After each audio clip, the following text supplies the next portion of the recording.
Le Togo se prépare aux élections régionales et législatives le 20 avril prochain. Mais, le gouvernement va réaménager le calendrier électoral. L'organisation des élections coïncide avec l'adoption d'une nouvelle constitution le 25 mars 2024 par les parlementaires. Alors que le climat reste tendu, c'est le moment choisi pour distiller de fake news.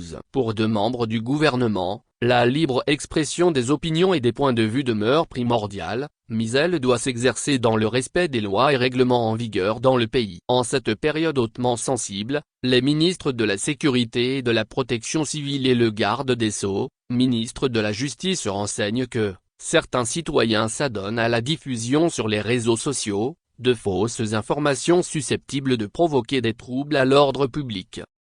Le communiqué conjoint des deux ministères renseigne que certains de leurs concitoyens se servent des réseaux sociaux pour propager, soit délibérément, soit par ignorance, des informations dénuées de tout fondement et susceptibles de provoquer des troubles à l'ordre public. Il rappelle à tous que le relais d'informations via les médias traditionnels ou par le truchement des réseaux sociaux reste soumis au respect de la déontologie et de l'éthique en matière d'information et de communication, et, généralement, a un devoir de responsabilité et de vérification des contenus partagés.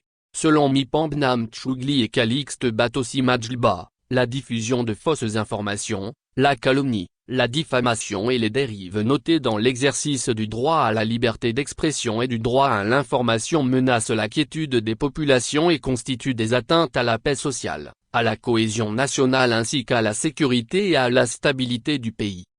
Ces infractions sont prévues et punies par le Code pénal.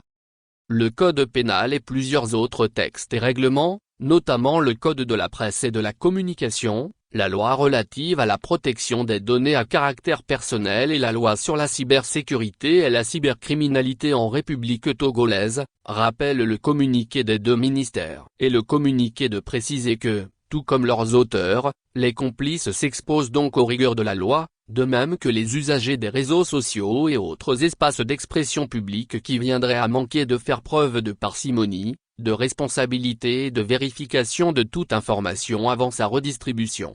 Les ministres précités convient à plus de responsabilité dans les différentes actions de diffusion et de redistribution. Abonnez-vous, likez et partagez pour en savoir plus.